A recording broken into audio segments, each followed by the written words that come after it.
We continue to follow this story. Iran has launched a limited missile strike on the U.S. Udeid Air Base in Qatar, matching the number of U.S. bombs dropped on Iranian nuclear sites over the weekend.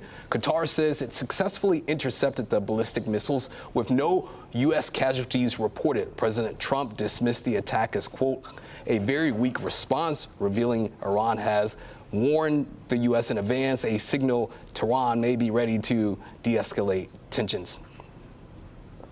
All right, joining us now is Dr. Peter Trumbore, a professor and chair of the Department of Political Science at Oakland University. Thank you for joining us this evening. Thanks for having me. Professor, what is your assessment of Iran's response to the recent U.S. strikes over the weekend? I think it was measured, and I think it was designed intentionally to send a signal that Iran is not interested in seeing this get any worse.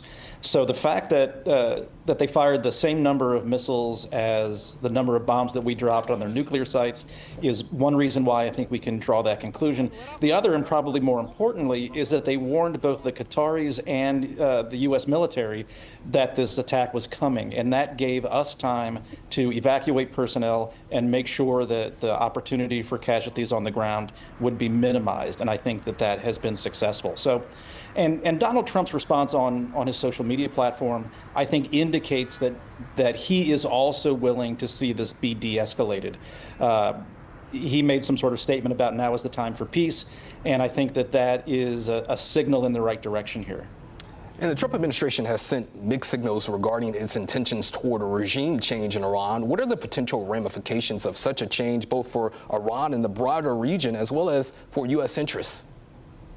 Well, I think that it's hard to say how serious we are about regime change right now. Right after the initial American strikes on Saturday, the president said that that was not on the table. That was reiterated by both the Secretary of Defense and the Secretary of State, so Pete Hegseth and Marco Rubio, and J.D. Vance as well. And then Trump the next day turned around and said, we were contemplating regime change. I think that that's a much more difficult thing to engineer than dropping bombs from stealth bombers and firing missiles from submarines. It would take a much more concerted effort, likely a ground effort, to overthrow the Iranian government. And I think that that's something that the American people would have no stomach for. You know, Donald Trump ran as a peace president. He ran specifically in 2016 against America's continued wars in the Middle East. He vowed to pull us out of the region. And so to turn around now that he's been in office for another 150 days and embed us in another Middle Eastern war, I think is unlikely. So we'll see what happens, though. And that brings me to my next question. What diplomatic avenues exist to de-escalate this crisis?